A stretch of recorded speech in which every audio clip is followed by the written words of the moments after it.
knowing your aura can help you in every facet of life, from like how you're motivated to who you date, how you communicate, your sex life, choices you make, careers.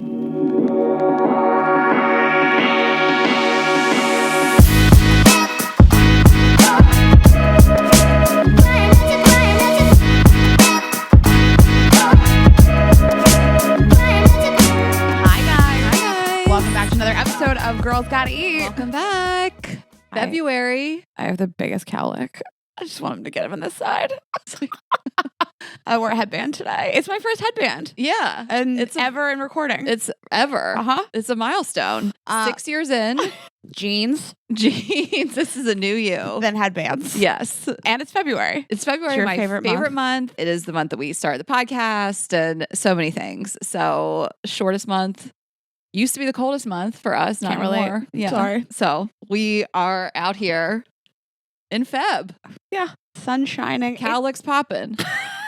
I have a crazy, it's smooth today.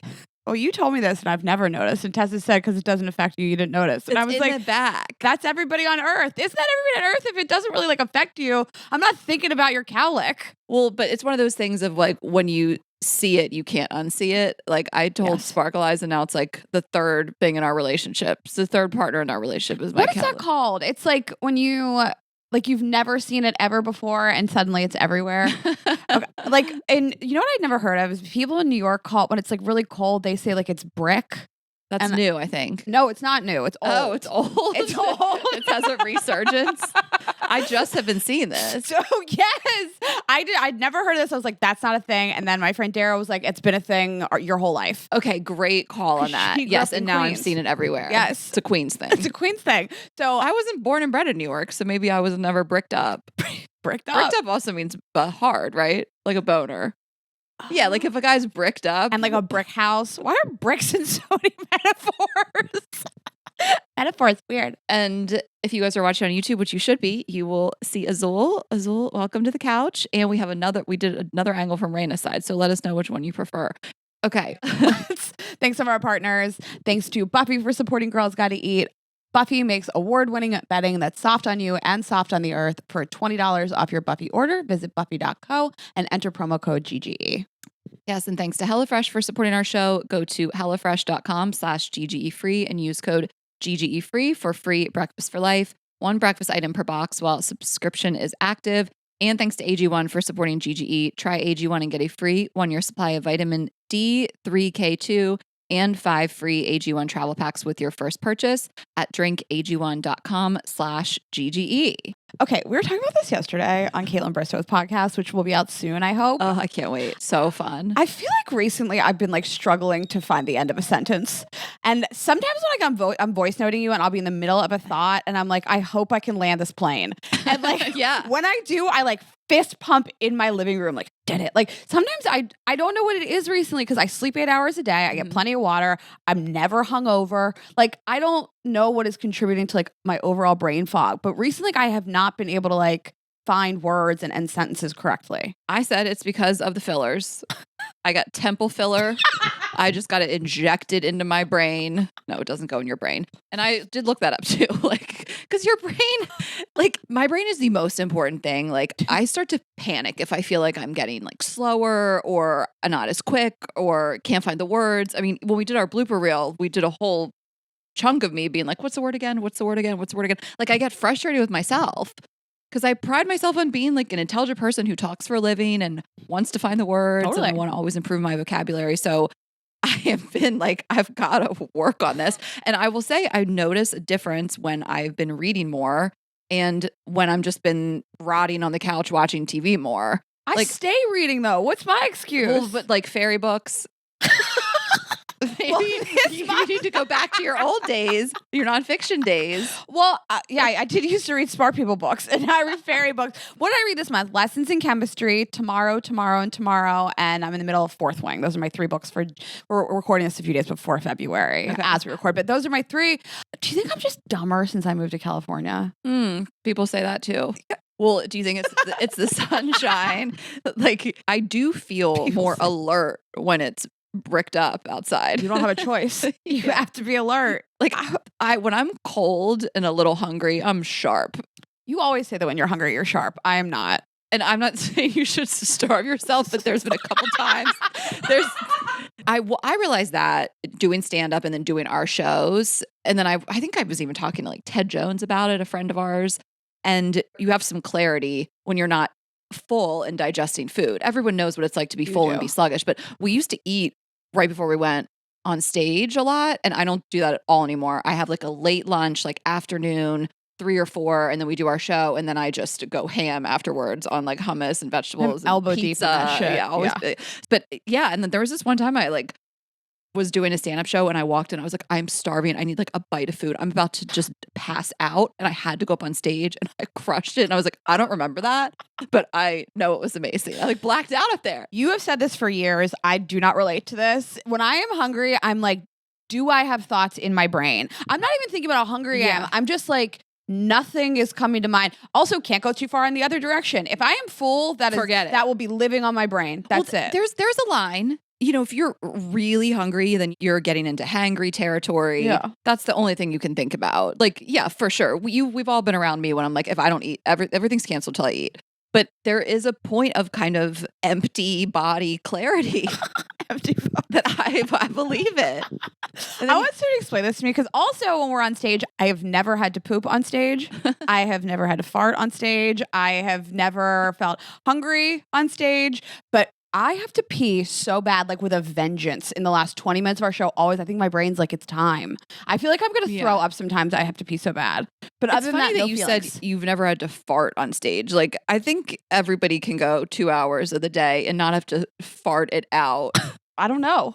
Who's to say? Something takes over. I feel like when you're performing or if you're like presenting at work or whatever, because I've done things where I've like been really sniffly or snotty or sneezy and you just don't do it. And then I was always worried I would like yawn on stage. You won't do that either.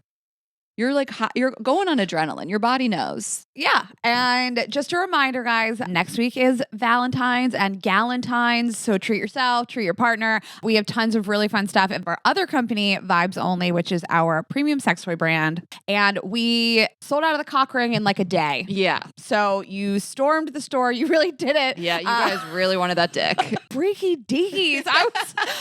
We didn't know. But we have been talking about this for a long time. And this is just a good opportunity for you guys to go sign up for the email newsletter, get on the wait list because you guys stormed the store. You got all of them. Yeah. Yeah. You really cleaned us out. Yes, but we have tons of other stuff for you guys. The new Charlie toy that we released is a curve vibe, and that is going to simultaneously hit your G-spot and your clit. It can be used partnered or solo. So it's a great toy to check out. We have our vanilla frosting blowjob to make those oral sex sessions a little tastier. Mm-hmm. The cleanup towel that says strong finish, which is like a really fun item to get. And of course, all of our other stuff. New Rayna in the new color. Shop the store. Yes. Vibesonly.com. Okay. Thanks, guys. Okay. So I am going to talk about HelloFresh. I'm just going to pull up and tell you guys what I have been making. I have my chicken sausage spaghetti bolognese. I had it last night. I brought the leftovers here today to eat. You love a pasta leftover. It's so delicious and so easy.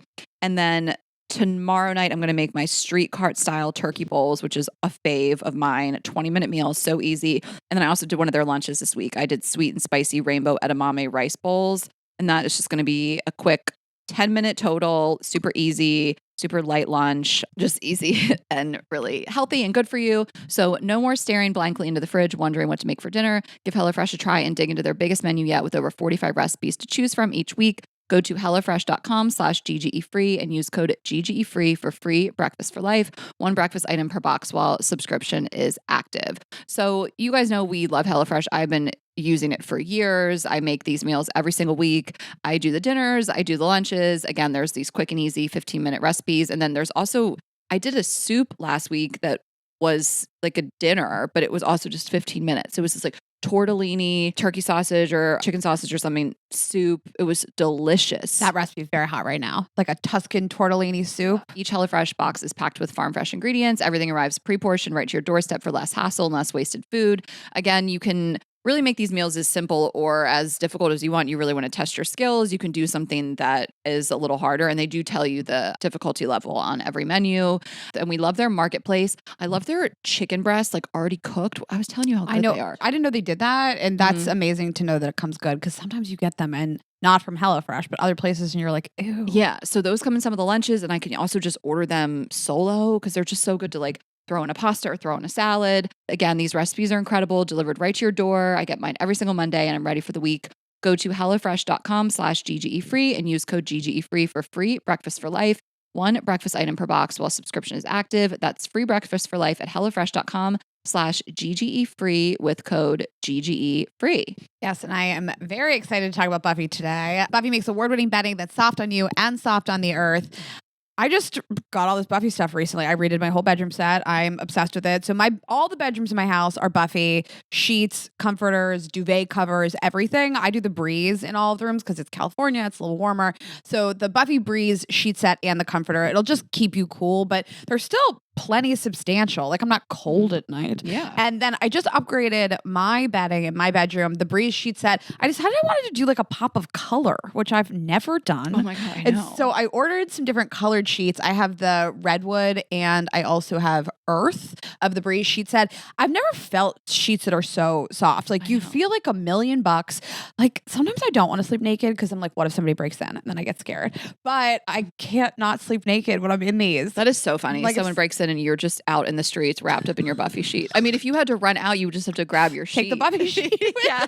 And the headline is like, woman on the street. So fashionable. Her, what is it? Earth colored Buffy flat sheet, barefoot.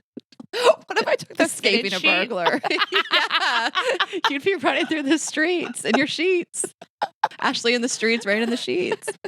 Rayna in the streets in a sheet. So I love them. I love the colors. It is just a really nice way to like make your whole bed setting just pop. And it's my favorite thing to sleep in by far. Buffy offers a free 7-night at-home trial so you can experience Buffy before committing to buying it. Shipping is free, and customers also enjoy a 100-night free returns policy.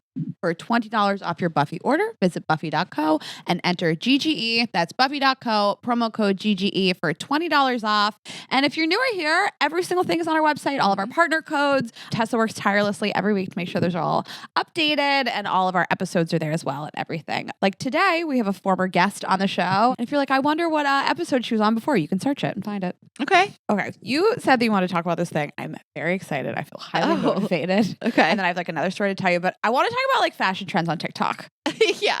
I mean, just trends on TikTok. Like, there's a new trend every day. Everyone's trying to come up with the latest thing that will go viral, and just everyone's kind of speaking in this soundbite type manner, and everybody's just doing stuff to Trying to stay relevant and sell clothing. Yeah, or we're just, everybody's trying to make a pop and be the next big thing and create the next big viral video and trend and all that stuff. And I'm fine with it. I don't care. Like, trends or whatever, follow them or not. Some of this is just like fun. It's like all like lighthearted. But I was just saying to you, like, you cannot possibly keep up with all these trends. There is a new trend every week. Trends have always come and gone, but especially with TikTok, like, they're just coming in hotter and they're taking over, and everyone's like, I got to get on that trend. It's like, you don't have to.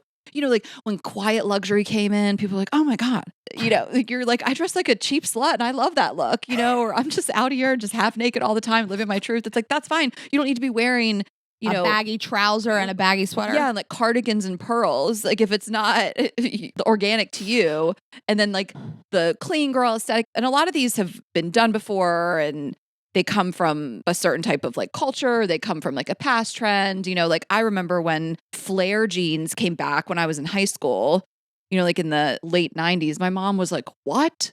Like, we wore these. These are bell bottoms, Ashley. And I was like, whatever, mom. And she's like, this is our shit. And so I understand that too. About every 20 years, trends come back in. So that's why we are seeing stuff from the 90s or the 2000s. But then this mob wife came in. I am so mad about this. You're mad about it? I'm mad about all these things. things because, okay, listen, I'm not a fashion girly. I don't claim to be one. I just dress how I dress. Yeah. But in the last like 6 to 8 months, I've like tried a lot harder to stay like more on trend. And like, I'm like, what are the trends for like summer 2023 going to be? And then I watch 100 videos and I do try to emulate some of it. I feel like there's been a giant pop in this, like in the last year. Listen, some of you are like, I've been a fashionista for years and this is not a giant pop. It is for me. So that's how I'm living. Like, I really subscribe to like clean girl aesthetic. I live in California too. So that like beige girl, like my whole wardrobe is neutrals. Like beige, neutrals. Like that's what I like. We live in California. But then like fall came and they were like, red's the color. Everybody do red. And then they were like, winter 2024, we're doing red. We're doing a different shade of red. We're doing burgundy now. I'm like, motherfucker. Also, not a hot take doing burgundy in the winter. It's just like, that's how we're selling stuff these days. Yeah. Mob wife, though, is the thing that I take the most offense to because I threw out all of my leopard. Oh, no. I had leopard on leopard on leopard to the walls. And I took all of it to Goodwill. I got rid of all of it. I have luckily saved my 95 pairs of leather pants and all of my fur coats. I have tons of fake fur, obviously. I have tons of it. But like, I hate that it like suddenly The Sopranos, the greatest show ever written of all time, is suddenly like cool amongst people again. It was always cool. And I feel like this is how people in New Jersey dress. Right. And no shade, because this is how I always dress. I have 19 pairs of leather pants upstairs. Well, and I think like Heather McMahon, that's her whole aesthetic is like leopard. You go to her show, you see every animal print. Nothing but leopard. From the animal kingdom, out there. Do you feel like people in New York and New Jersey are like, fuck you guys for acting like this is a new thing? I've been living this life. What I don't like is when someone thinks they invented a trend that has been around. Totally. So as long as you don't try to claim it as your own, there can't be some bitch out there saying, I invented the mob wife aesthetic on TikTok that's some Gen Z, like no shade. But as long as you understand this existed before, you didn't invent it, I think it's fine. I also think just do you. Like, I think there's something so special about wearing whatever you want, what you feel comfortable in, not subscribing to the latest trend of the moment, and just doing what makes you feel comfortable in your own skin and standing out in your own way. Like, I just think I'm telling people, like, don't think you have to buy into all of these. Like, you were talking about nails. You're like, oh my God, I'm kind of getting stressed about the new nail trends. I'm like, I've never in my life followed a nail trend. Like, every once in a while, I'm like, oh, that looks cool and fun, but I'm always going to go back to my classics. Like, I don't give a fuck. If you told me my nail color was out, I'd be like, I don't care. This makes my hands look pretty. My boyfriend likes it. Everybody's on board with this. Like, I don't care. But it's funny that like the mob wife aesthetic is like costumey. You know what I mean? And I love it. Like, I love it that like a group of girlies would like roll up to like a dinner or an event and just like long fur coats and leopard print and a bunch of like gaudy jewelry. Like, I love that, but it does look like Halloween. Okay, I like the mixture of the two because now I'm watching the TikToks about like, okay, we spent a whole year doing like quiet luxury and clean girl aesthetic. That's your whole closet. So how do we make it mob wife? So now you can take those beige sets and just pop a fur coat on top. So that's how I'm going to do it. I'm not going to do like black leather pants and a tucked in leopard top and all that gold jewelry, even though I have all of those things. But I'll throw like a fur coat on top of my quiet luxury. Yeah. Like, I try to keep up. I don't want to look dated and chuggy and like out of style, but there's a point where you're like, this silhouette looks good on me and this other thing doesn't look good on me. Like, I don't like the way that my body looks or the way I feel. I'm not doing it and I'm going to do me. I'm not bringing back a skinny jean and like a fry boot and like a blouse and a fur vest. It's not 2007, but like I brought back my Spanx leggings, like, cause I really always loved that look. And I'm like looking up leather like, leggings, even faux leather leggings. Yeah. Like that never goes out of style, but I'm just like, it was for a while. Yeah. That look was kind of out of style. Yeah, it looked a little dated. And it was like, you were kind of supposed to do like baggier pants. And I'm like, I really love wearing skin tight pants. Yeah, but skin tight pleather was a little mob wife. It was out for a little while. Now it's back. That is so fair. Well, and then the whole no pants trend, which I'm just like, which I started. I would just like to say that before I saw anybody do this, the same weekend at BravoCon, I decided to put on a pair of Skims boy shorts and wear them on stage. Yeah. I started no pants in my own mind. Just so you guys know, I wore no pants before I saw photos of other people in no pants. I mean, I've always been about some no pants. Like, I remember back in the day, it was like, does she wear pants? Like, any opportunity to like, whether it was Halloween or whether it was just like little shorts, like I just love to have like legs out, like, so it's just funny when people are like, they invented this. It's like, I don't know. We've been doing, Beyonce, I feel like was one of the originals. Also, I don't. Yes. Like, let's talk. Like, Beyonce just, I mean, I feel like I don't even know what she looks like in pants. Also, Ashley and I really do not subscribe to you're too old to wear X. I don't believe in that. Yeah. Neither of us do. But nail trends, specifically bows, are really big right now. And like chunky nail art. Like, I don't have the time. I just can't. I can't sit still. I'm 38. I'm not walking around with bows on my nails. I'm not doing it. If you guys are doing it, great. Good for you guys. It's just never gonna have a bow in my nail, bow in my hair. I'm never gonna do it. I'm never gonna get down with like florals and like. I wanted to wear a bow that morning. I wanted to wear a bow that morning on NBC Good Morning, and you and CBS Good Morning, The View. I wanted to wear a bow, and you and Alla wouldn't let me. I said, you do you. Our publicist said, don't do it. The you do you was sweet, but it was don't do this. Yeah. It was very like, I mean, I wouldn't, but if you like it, I love it. I feel like I'm still the height of a person that can wear a bow. I still look like a child. Yeah. I think you're too tall for a bow. I have realized over the years that what I'm preaching today is like, if you don't like this trend, it does not sit right with your soul, don't do it. I've never been really girly girl. I've never really loved florals and ruffles and frills and like big sleeves and peplum and bows and all that stuff. That's just, I'm so not about it. And that's fine if you love it again, but I've just kind of had to realize like, that's not my style. Like, I think there's something really powerful in looking at something that looks great on someone else and be like, that is not my style. And I don't need to stress about getting into this trend. I want to like articulate this because it's like, to your point, how this person said it. And I think they said like, it's easy to be like stylish, but not to have style. Like those are two different things. Like anybody with money can be stylish. Anybody with money can walk into a store and be like, this is what's on trend right now and buy it. But having style is like a different thing. Like style is something that you like curate. Like not everybody has style. Yeah. You can be stylish and like on trend. Yeah. That's why I think I've leaned so far into these things because like I want to like figure out what my style is now that I live in California. Mm-hmm. But also like most people have a finite amount of money. You can't just go buy a whole new wardrobe every 5 minutes. Well, and then you're just leaning into fast fashion and you're buying a bunch of crap that's not sustainable. And like, yeah, we don't support that, of course. But I think there is something like when you are frantically trying to keep up with every trend, you don't have a personal style about you. And that's fine if you're trying to find that. But like, I think consistently over the years, like what I wear, I get into trends here and there, but I'm like, I still have like a baseline of like, yeah, that's Ashley's style, and I feel like I always joke, like our friend Grace Atwood, like no one is more opposite of like my style. Like she's a very specific, she really loves like florals and dresses and all this stuff. And she has a very specific style. She just posted a reel today. And I was just like, she would never wear what I wear. Like I can't even picture her in some of the shit I wear. She'd be like, that looks crazy. Like even down to kind of like the athleisure that I wear, like Grace would never. Like I can't imagine are that. two opposite people. Yeah. So I think it's nice to like know yourself and be like, I'm not doing that. Like, if people are out there like, I got to get on this mob wife thing. If that is so far out of your realm, don't do it. There'll be another trend in a month. I am so happy that I saved all those fur coats. And I'm sad that we can't wear them here. It never gets cold here. Even at night, I can't wear a fur coat. What am I going to do with that? No, you can at night. I feel like Taylor rocks a fur. It's cold at night. Every time I go somewhere and I'm like, can I do this? This looks crazy. I'm like, Taylor would do it. Our friend Taylor is so fashionable. She just really is. But also Taylor is like, she's going to wear what she's going to wear. She was the person that made me bust back out the Spanx leggings when we went to the Beyonce movie. She sent what she was wearing. I was like, oh, I'm doing that silhouette. This look is back. At least for me, it is. Like she is someone that I feel like is so trendy, but also just wear whatever the fuck she wants. Yeah. And that's like, I love that energy. She wore no pants to New Year's. Right. She wore maroon tights. Yes. Color tights are back in, which I really subscribe to. Like when I was younger, when I was really young, I just was like, wanted to be so much like Blossom. Remember Blossom, Man by like, and then Clarissa from Clarissa Explains It All. And I wanted to stand out so badly. Like I wanted to wear stuff no one else wore. Like I wanted to look crazy. I wanted to wear that hat with the flower in the front. And like, I just wanted to look crazy. I had a jean bucket hat with a flower in the front. Yeah. I wore it all the time. It had a daisy or a sunflower, yes. But then I just got so in like, oh my God, I would die if I don't fit in. Totally. We talked about this with Kate Kennedy recently, and so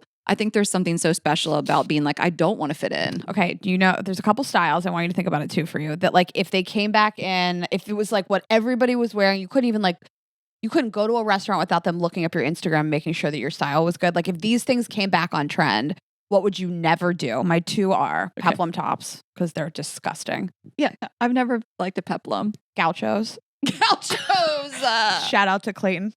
Clayton, did you see this, Tessa? So Clayton the Bachelor. Clayton the Bachelor. We listened to his whole Nick Viall. All 2 hours. Very invested, just crazy shit. We can't recommend it enough. So listen to him on Nick Viall's podcast. He's a pregnancy suit open with somebody. She's saying that he got her pregnant, and he's like, we never even had sex. It's a wild ride. I feel like you can't summarize it. Like, it's just like, you did a good job just then, but I'm just like, anyone listening, it's so much deeper and more fucked up than you could even imagine. So we've just been like looking at it. I was like looking for reasons to drive places just so that I could listen to this. That was my highest step count since I've lived in LA. I walked for 2 hours just around my neighborhood. So the episode is mid-January, and yes, essentially this woman has accused him of getting her pregnant. It's a crazy paternity lawsuit. It's insane. So we've just been like, I don't know, someone in our group chat looked him up on TikTok, and he's on this dance journey. And he's having fun with it. He's having a good time. I don't want to throw him any shade, but he posted this video. And first of all, he does not have a dance face. It's just like a big weird grin. direct. I want to duet it and send it to you so bad. And he was dancing, and the caption was like, "Invite me to the cookouts." And I feel like we're like, "Oh no, Clayton, you don't have the invite to the cookout."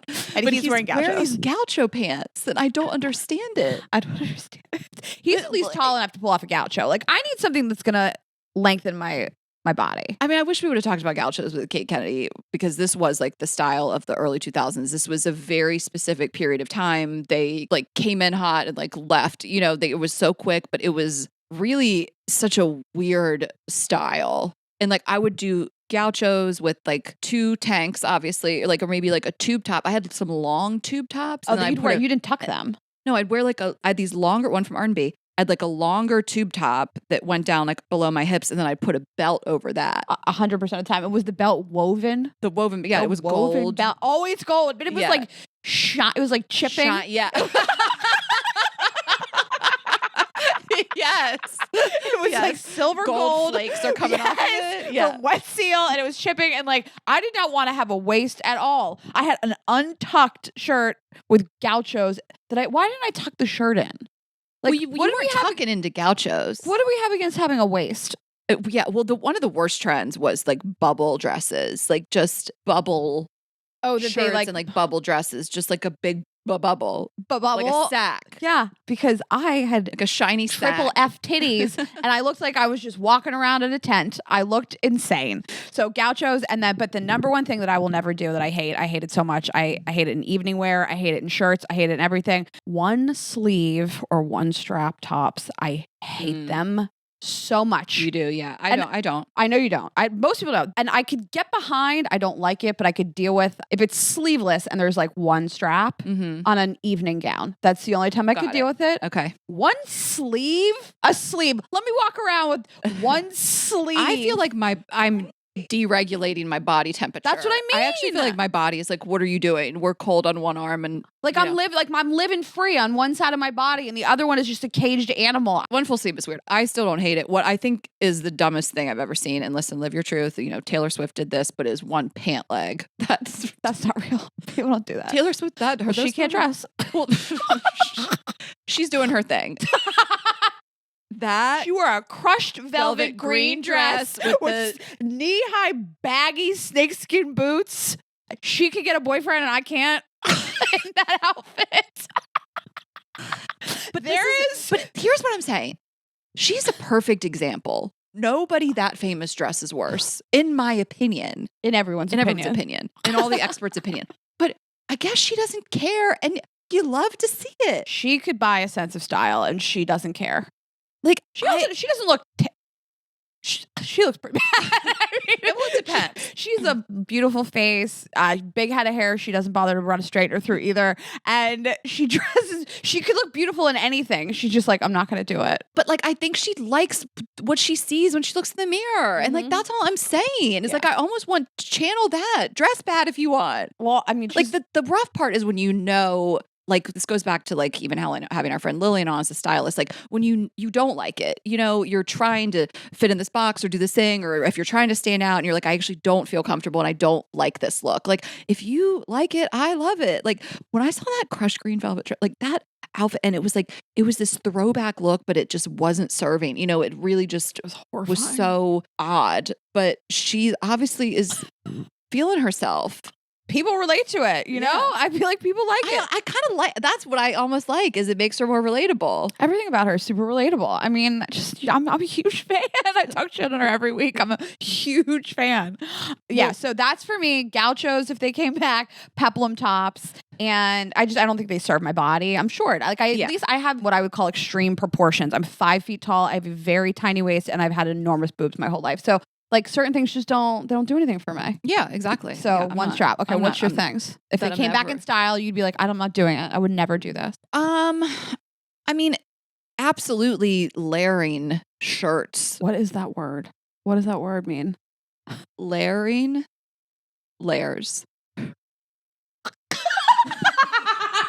Tessa goes, layering. Layering. How do you say it? Layering. How do you want me to say it? Layering? Layering. Layering. Layering.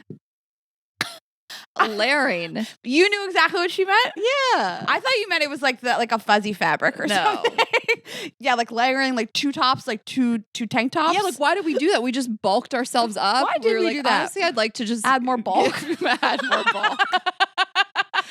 And let me think. I mean, I don't think I ever want to go back to that like early mid 2000s again, like the skinny jean and like a riding boot and then kind of like a baggier blouse, and then I would throw on like a fur vest. Like I was so into it for so long, and then it just felt like so dated, and I don't think I can go back to that. I don't think that's coming back. It's very like meme of 10 girls named Ashley, all spelled different ways. That's like exactly what I'm meme, envisioning. You know, Yes. like this really basic. And I love basic's not an insult in my book, but yeah, I think I'm not doing that. To me, that's just like, it's a nice way to tie a style together. You look put together. Mhm. It's not how I'm going to dress. Yeah. I don't hate it, but I'm Yeah. probably not going to do it because it does make you look like that photo. Yeah. Yeah. Okay. And then I wanted to say, since we've kind of thrown back to the Kate Kennedy episode and everybody's asking about this like prom dress story, and I'll share it on this podcast. I owe it to our listenership as well. I said I was going to give Kate the exclusive, and I'll do both. But I want to go home when I'm in Delaware next week and get like photos, and I want to make sure I show them on YouTube and all that stuff. So I want to make sure I have the assets. I can't just tell this story without the visuals. So it is coming for those of you who are like, we need the prom dress story, because it is juicy. I'm excited. I don't think I've seen this dress. Do I see the dress? It's sexy. Well, to round out this style conversation, I just wanted to give 2 recs. Our friend Lillian Charles on Instagram is fantastic, and I love her videos. And I really love this girl, Liz, the New York stylist. She's done a closet clean out for me, but she does these like, if you want to make this look a little more stylish, here's great tips for that. So I like both of them on Instagram a lot. Okay. Lillian is Lillian Gray Charles on Instagram, and she did a great episode with us. So we love to follow her and get those tips. Great. Well, I am just going to tell you guys about AG1, and then we are going to get into it with Mystic Michaela. So AG1 is something that Rayna and I really both believe in. It is a nutritional supplement. We both drink it regularly and take it on the road with us. And I really love that it supports your immune system, and it's just a great morning ritual or habit, especially if you're trying to kickstart your health, because taking care of your health isn't always easy, but it should at least be simple. So that's why we drink AG1. It's just going to be 1 scoop mixed in water once a day, every day, and it's going to make you feel energized, focused, nourished, just ready to take on the day. And you're just doing something good for your body, as Rayna would say. So each serving of AG1 delivers your daily dose of vitamins, minerals, pre and probiotics, and more. It's a powerful, healthy habit that's also powerfully simple. So again, this is just something that you can do that's going to be super easy. You can do your AG1 first thing in the morning if that works for you, which is recommended for optimal nutrient absorption. So you can just, if you have the shaker or just whatever you want to do, you can just fill it with that extra cold water, 1 scoop of AG1, shake it up, and you're ready to go. Or you can stir it around in a cup, whatever. You don't need the shaker, but we love the shaker.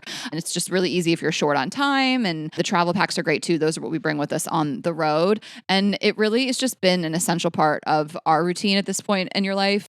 Everybody around me is sick, and guess what? I've been drinking it every single day. That is so true. You were like the last one standing. Recently, I know. You really are. So that's really what we love it for. And healthy aging shouldn't feel complicated. So a lot of times people might be like, well, I have to take all these multiple supplements and mixing and matching pills and powders and all that stuff, which can be exhausting. So really, this is just your one daily scoop. It's going to cover your nutrient gap and support your mental and physical health without a lot of hassle. And just, 60 seconds every morning, just something quick and easy. Doesn't need to be intimidating. If there's one product we recommend to elevate your health, it's AG1. And that's why we have partnered with them for so long. So if you want to take ownership of your health, start with AG1, try AG1 and get a free 1-year supply of vitamin D3, K2, and 5 free AG1 travel packs with your first purchase exclusively at drinkag1.com/GGE. That's drinkag1.com/GGE. Check it out. Okay.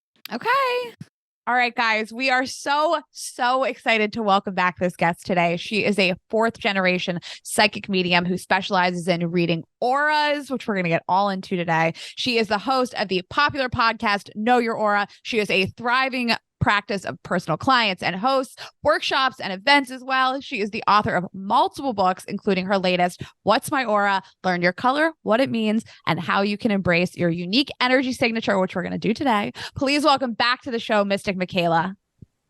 Oh my gosh. Thank you so much for having me. I feel like I'm coming home. That's what it feels like. I feel like I know you guys. So this is great.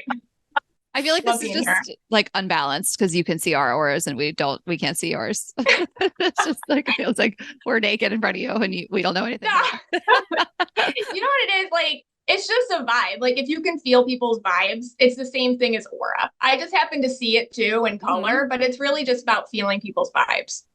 Yeah. So tell us about that and just like a, brief kind of about how you see aura colors. And we talked about it before. What was the episode in 20? So it was in August of 2020. So 2020. Okay. So yeah. So I was listening to it on the drive over here today and just to remember what we said, because we want you to reread our auras and see what's changed. So I wanted to brush up on what you had said before. But yeah, for people who don't know, you see people's aura colors, you talk to dead people, the whole thing. Let's just talk about what you do. Yeah, I've always seen colors around people. I had no idea what it was for, honestly. I would always just see it and I wanted to go live a normal life. So I actually was a teacher for a long time. And when I was a teacher, I put 2 and 2 together. I'm like, hey, wait, these kids' colors around them help me differentiate instruction and help me understand how to teach them better and connect or whatnot. And it just escalated to here I am now, because all an aura is your energy signature. So we all have a unique signature of energy that's yours. You could call it your vibe. I happen to see it in colors, but every color has a specific vibration, like a feeling. And I've just noticed in general in life, when you understand your own vibe, your own aura, you can make choices that are more authentically yours. So you can't really live life like somebody else. A lot of us are told to live life in totally different ways by our parents, by society, by what we see in the media. It's like, do this, don't be you, be this person instead. And that is the biggest ticket to feeling disconnected from yourself and making choices that don't serve you, or doing things and it takes a long time, or doors keep getting shut in your face. And honestly, a lot of it can be solved by understanding, going back to who am I? And how can I be more authentic to myself? And the way that I like to teach that is through your aura. So knowing your aura can help you in every facet of life, from like how you're motivated to who you date, how you communicate, your sex life, choices you make, careers. And there's like 5 main aura colors with a bunch of other ones too. And usually people have 2 aura combinations. So usually you have one energy and then another one, and they play with each other in different ways depending on how you are. And just understanding your vibe and understanding other people's vibes, it just makes life a lot easier, because then you start making choices for yourself, not what you think other people are expecting from you. So that is my passion in life, trying to teach people to read their own vibe, read other people's vibes, and maybe take a step back and say, hey, wait a second. Let me make a choice that resonates with me. And what is that choice? Which is harder than it sounds. Yeah, I have to tell you, honestly, this episode we did with you was so impactful to me. And I think about you all the time. And you talked about like, it'll help you understand other people. Like sometimes I'm just like with somebody and I'm listening and I'm like, well, they're a red aura. Like that's how you have to approach them. This is what red auras respond to better versus like a green, maybe a little more like woo, crazy, creative kind of aura. Red aura is a little more in control, but you'll talk about all of them. But I think about you all the time. I have for years, because the episode was so impactful. I know. Well, and I was like sending you stuff. I was like, this was early in the days. I was like, I'm thinking of like buying this house. Like, what's your vibe on it? You know, like I think I sent you a picture of Azul when I was thinking of adopting him. And like, I was just like, I wasn't trying to like abuse our relationship, but I was like, can you just like psychic this up for me? But I only did it a couple times, but you've been such an asset in our life. And we're so happy to have you in our life. To me. I love reading pictures. I love seeing color. It's like what I do. So I'm an aura nerd. So if I get to like talk about it, I'm very excited. And sometimes I go off and I'm like, I hope this makes sense to people. But so many people who, you know, kind of read up on the aura colors, how I teach them and whatnot, they say, hey, I used to think my yellow aura mom was always getting on my case, or she was critiquing me, or she was constantly telling me what to do. And now I understand that because she's yellow, she shows love through giving me suggestions or trying to structure my life out or trying to plan things for me. That's not her being controlling. That's her just trying to show her love to me because she's yellow, you know? So understanding people can help you have more compassion for them, and then can allow you to be like, okay, I hear you. Now here's how I work, you know, and just kind of relay the relationships better. You can just navigate them without taking something personal or being, you know, overly reactive to something that's perhaps not intentional on their part. Yeah, it's like, helped me to interact with the world a little better. Yeah, like same. I mean, with like, you know, astrology or love languages or whatever it is, just understanding that we're all built differently. We have our own human experience. Just helps us like deepen our connections and move through the world less pissed off. So true. Yeah, it helps you like just take it more inward and be like, hey, how does this affect me and why? And it can be a conversation with yourself instead of projecting outward. But my thing is with the colors, yes, I do see them, and I've always seen them. I see them like I see your hair color or what you're wearing. It's like not a big deal to me to see them, but you don't have to see them to read them, because every single color has a very specific vibe. And once you get in touch with your own instinct, which we all have, our own intuition, which we all have, and you start picking up people's vibes, and then you associate a color with it, it can help you read it. And then what happens is your third eye wakes up, and then you can start seeing them anyways. But the learning helps you identify them in other people. Yeah. Well, you wrote this book since the last time you were on the show. And if people are curious what their aura colors are, it's about 20 pages, the quiz. And you ask all of these really granular questions about how do you feel in certain situations, socially, romantically, professionally. And then you can tally up the answers and kind of self-diagnose. And the book breaks it out into all kinds of things: career, personality, creativity, style, things like that. Yeah, the book is incredible, Michaela. And it's so fun and easy. And I really think everyone should get it and also gift it. It makes an incredible gift. I love the way you structured it. And I think it's very like, of course, I'm sure people are going to just, which I was doing last night. And I'm not going to tell you, like, we're going to have you read our auras and stuff. But I feel like someone is going to do the quiz and then just read the book and find their aura and just read about themselves the whole book, which you can do. But it's really, if it comes down to like how you can find your own like personal style, which is something we talked about right before we jumped on with you in our intro for this week. But the dating and your family and all these things just, I think, are really helpful in just a really fun way. I don't think this book is going to dredge up a bunch of trauma for anyone really. Like it's, you know, I think it's just like a good read to understand yourself better without some of the heavier stuff. You can make it as heavy as you want, but yeah. It helps me to decode the world around me a little bit more. Like for me to go like, I'm attracted to red aura people as friends or as romantic partners. And my mother was a red aura person. So maybe that's what attracts me to that person. So like, and I'm just making that up as an example, but like, it helps me to sort of decode the world around me. I feel like we're breadcrumbing what all this stuff is. We'll get into it. Thank you. No, I appreciate that, because I feel like your aura, or just, you could call it your vibe, you can call it your energy signature, whatever you want to call it. We love vibe. Yeah. I like vibe. Your vibe, your unique vibe is something that you should really celebrate and find out about. A lot of the world tries to repress it. And when you figure it out, it's sometimes the part of you that you've been hiding, or it's the part of you that you thought was the bad parts of you, or the things that you were ashamed of, and kind of understanding it and celebrating it, and then acting it out in different contexts. For example, like dating and, you know, your sex life and communication and your job and relationships or your personal style. Kind of like, okay, well, you know, I'm a purple. and I crave transformation. And I need to feel like I'm reinventing myself often in order to feel connected to myself and to my experiences. So I'm going to wear this funky jacket today, or I'm going to try something new in the bedroom, or I'm going to stop oversharing information with my friends because maybe they just use me as entertainment. And maybe it's time for me to shut that down a little bit.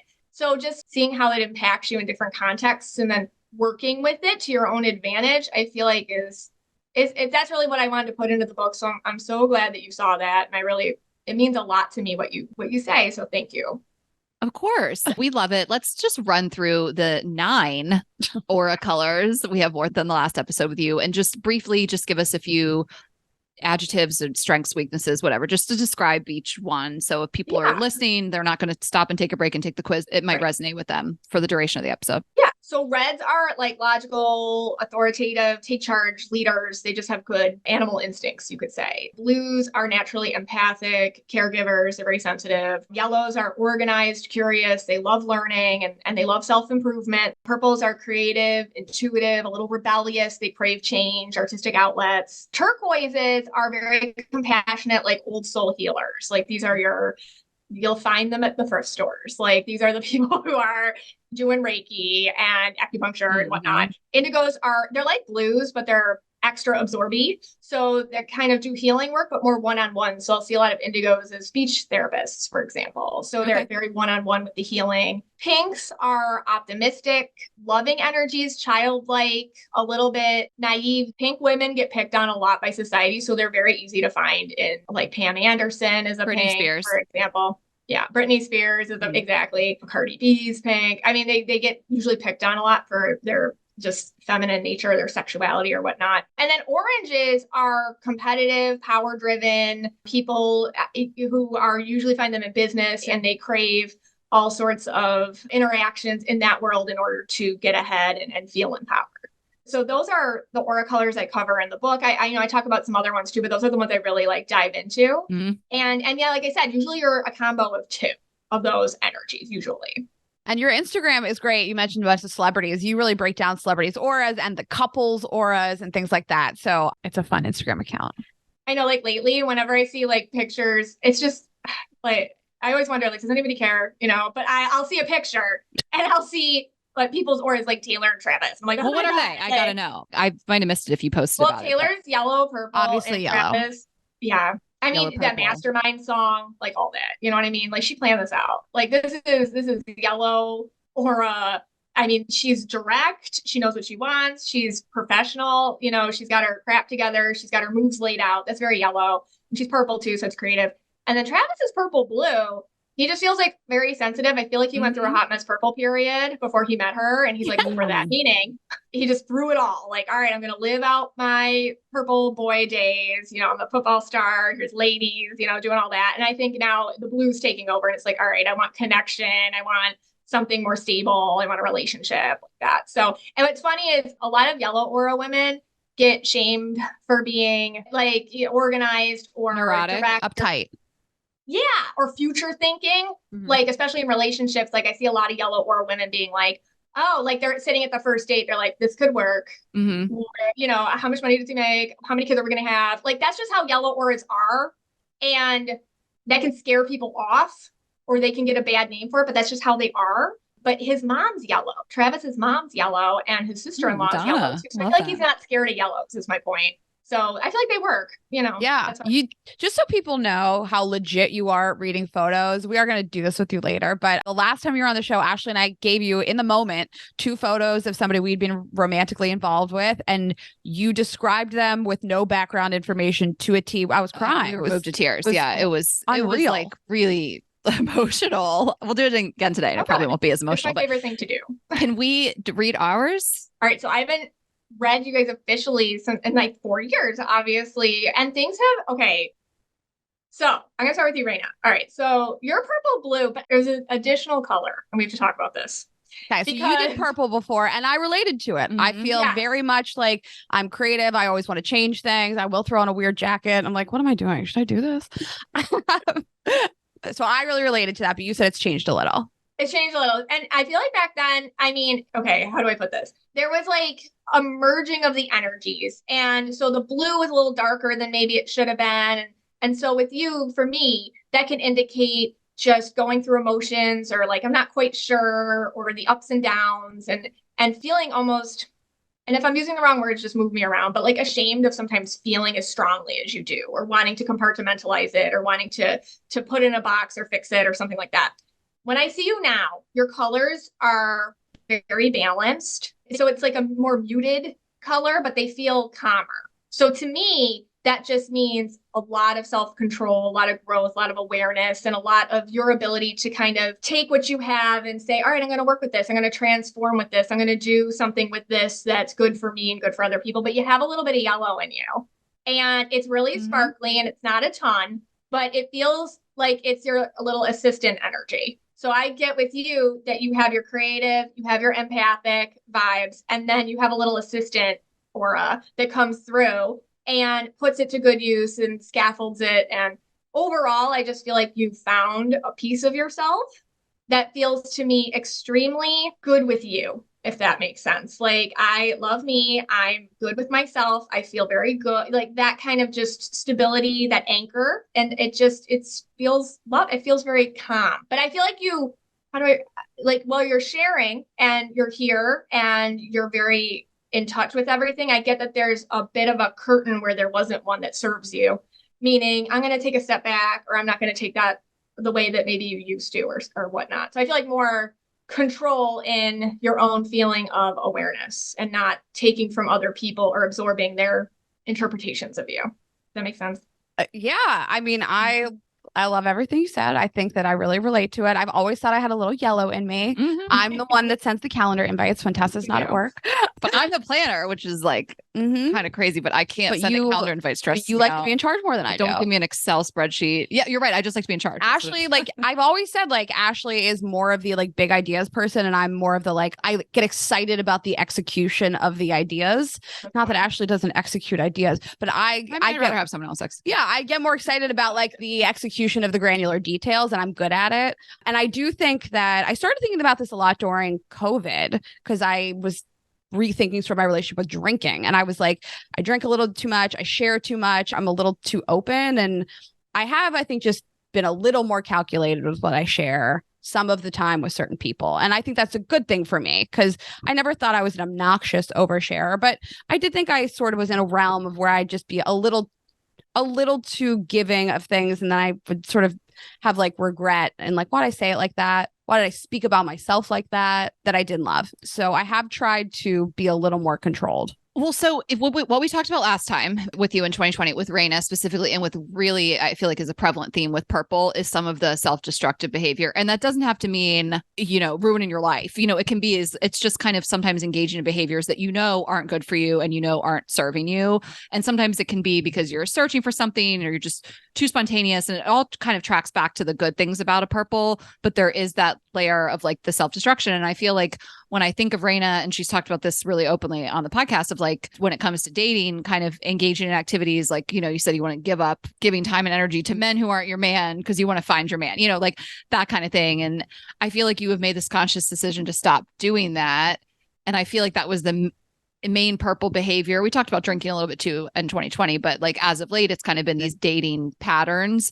And you've really been like, I just want to stop engaging in these, and almost that turns on the yellow a little bit more, because I feel like the yellow, they're the more of like, here's what I want, and I'm going to go after it, and I'm going to come up with a plan to get it, and stop doing the self-destructive behaviors. So I feel like even in dating, I feel like that part of the purple is being pushed away, and like that the yellow is like coming in, like actually. That's really good. Yeah. I mean, and I see that a lot with purples. Like, purple people naturally attract a lot of attention. But when you're not in a good space, you're like, oh, attention, I should pay attention to all my attention, even if the stuff I don't want. And that becomes more of like an issue of, well, what if I don't get more attention? I should pay attention to the attention that's coming. It's just like opportunities or anything. Like, if we're, with your career, I feel like you're not like that. But maybe in love, that's something that you had to travel through, where it's like, I don't need to pay attention to somebody who's not good for me, because that'll leave room for the right person to come in. But purples do tend to, they're just fun. And people tend to gravitate towards them, and they have the great stories, and they have the fun. things to say, and they're the first ones to do the thing that everyone's too scared to do. And that's an awesome part about being around a purple aura person. Like they'll just go do it. They don't care. But I think what I hear you're saying is you were fine, but maybe for your own self, you were like, I don't like that, you know? Not and so every part of that leads people to take you so seriously. So the parts of that lead people to feel like they know every single thing about you and they don't take you as seriously, I've tried to just very marginally kind of let stuff like that go a little bit. I think that's awesome. Well, you can tell because honestly, you got a yellow sparkle. And to me, you just feel like you're more Rayna than you ever were. So you've just, the spiritual growth feels strong. Not that you weren't before at all. We live in California now. It's all about growth. I would hope we all grow, by the way. Like I tell this to people all the time, like, please change your mind. Please change who you are. It should be an evolution. If we're staying the same, that's sad. We should all look back, I think, a couple of years ago and say, ooh, oh, I'm glad I changed that, because that means that we grew. But I think the 3D world, I call it, will make you feel ashamed of things that you've grown or changed, and admitting it and saying it is just truly the best role model to have, I think, because that's what we need to hear, because we all need to be doing it. I know I do. So yeah. Well, thank you. I feel on board with the things you said and very flattered. And we're all transforming and growing. So I'm trying to do that too. Okay, I'm ready. And then, Ashley. All right. So when I look at all right. So you kind of gained a little bit you both moved and gained a color. This kind of crazy. All right. So I get with you. I see red, but it's like more muted. I see blue. It's darker than it was, which is interesting, but not in a bad way. It feels just more introspective, analytical. Not that I feel like you just allowed yourself to take a step back. So red aura people love to, I got it. Let me just do it. Let's just do this. I got like that. And I feel like in your life, what you've done is like, let me just wait a second. Let's see if the universe, fill in the blank of whoever that is, has something to lend to this. I feel like putting control in places where it's beneficial to you is great for a red aura, because that's a big thing for reds. It's like, how do I make my mark? How do I make something my own? How do I create an environment that empowers me and the people around me? But taking control away from things that you don't have to be in control of. And I feel like you've been able to do that. And it feels like just a lightness off of you. Like just this, like almost like a relaxing and a feeling of peace, and a feeling that it'll just come and flow, and it'll come and go, and I can let things go and I can let them come. And so I get that the control over your energy itself and allowing little doorways to open and come in and bring you things, to me, feels freeing. And I feel like that's something that you've gone through. But it's funny because you're wearing a little bit of Rayna's purple. I don't, that's just, but I feel like that's just because you guys work so close together. Yeah. So overall, when I look at you, Ashley, you to me feel like you have just energetically been more trusting that what will come to you is meant for you, and you don't have to hang on to everything. And sometimes when things leave, you're okay with it. And surprises are a good thing, which I think is very hard for red auras to know, that surprises can be a good thing. But for you, I feel like you've learned surprises can be a good thing. But your blue is interesting because it's so layered and so introspective. I mean, you're a very like emotional person and sensitive person and somebody who can really see other people, but I feel like it's even deepened and widened, and it just feels mushy. It feels like a good thing. I mean, well, I'm in a relationship, and I feel like that brings out like the loving, mushy, emotional side of you. So I think that's like the blue. But when I read about blue, it doesn't like resonate. But I think it's because it's like some of the statements are like, I feel walked on and taken advantage sometimes. It's like, I can't relate to that at all. That's like, could not be more opposite. But I guess there's a part of it that's like the introspective, just the more sensitive, emotional side, which I do relate to some of that. Because obviously. You're red blue, you work differently. My husband's red blue. So like, it's more the red leads it. And I feel like your blue comes out with like injustice problems. So the second you see somebody stepped on, you're like, wait a second. Like, so you aren't going to cry about it. You're like, let's activate forces. Let's go. Let me do something, actions. You like jump right into leadership, if that makes sense. Yeah. Okay. Because I feel like if things affect you so much, you can't just watch it and not do something. So that red blues work a little different than like purple blues or any other combination. I I would love to do another book with combinations because with you, it's kind of like injustice is the trigger. Cultural injustices. I mean, she will be up all night just sending me text messages about like how she wants to fix it. This is not fair. And I'm like, Yeah, I know. it's like we come into an election year, I just have to like, I mean, I can't give it all my energy. I'll just never sleep, like I'm on a loop sometimes of all the injustices. But it is interesting how those two play for you because you are like such a red to me, but you have softened, I think, since we moved here. You can deal with a surprise. Mm-hmm. I think you are just like a little mushier. And like, you have a hard time seeing like the underdog have a bad time. You really want to like stand up for people that are struggling. You really like volunteer work where you like put money and action behind causes. That's like very much you. Oh, well, thanks. I mean, Red Blues are like stand-ups. Mm-hmm. I gotta tell you though, I really resonated with the orange. Oh, I'm so glad you said that because like to a T. And I'm like, I was wondering if you see more of the top 5 more often. And like, there was a lot about it that it was like the red, but not, as like aggressive. And there was a lot of the things that resonated with me a lot. It was like the people in your life, you want to work with your friends and you want to like build out your network and the people are the most important part. And you love change and when it like works in your favor and you care what people think of you to an extent, like, I don't know, a lot of the things just, I hadn't read anything about it. And I was like, I'm about this orange, I love that. I'm glad you said that. When I see orange on somebody, it's kind of like a little energy boost or like a CO2 cartridge. Remember we used to make those in technology class. I don't know, like you put this in a, like it's hard to carry all the time, the orange, but I will see it in people who are in fields where they have to, you're businesswomen, you have to, you're constantly having ideas, your connections have to be authentic to you. You can't live 2 separate lives, like your business life and your personal and professional life. It's easier if they're merged in a lot of ways. It's just more authentic that way. If you love somebody, they're coming with you, that's like a lot of orange stuff. So I'll see orange kind of bursting through people. With me, it's hard for someone to carry it all the time because it's a lot of energy, but you could definitely probably have orange phases. And what's funny is I'll usually see it on red people.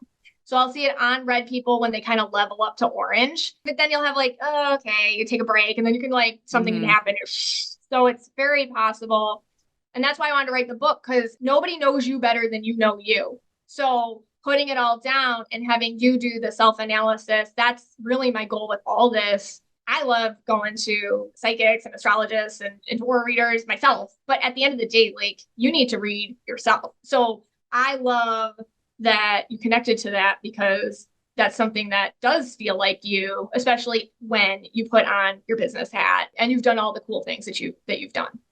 It was just like a lot about the people around you and your friends. It was like you want to treat your friends and do these big things, when you do like boat birthday and like you do the vacations. And it just felt a lot of like when you succeed at life, the people around you succeed too. And I think we both have that part and just like the energy. But I like what you said. It's like you can't have it all the time. You would just like burn out.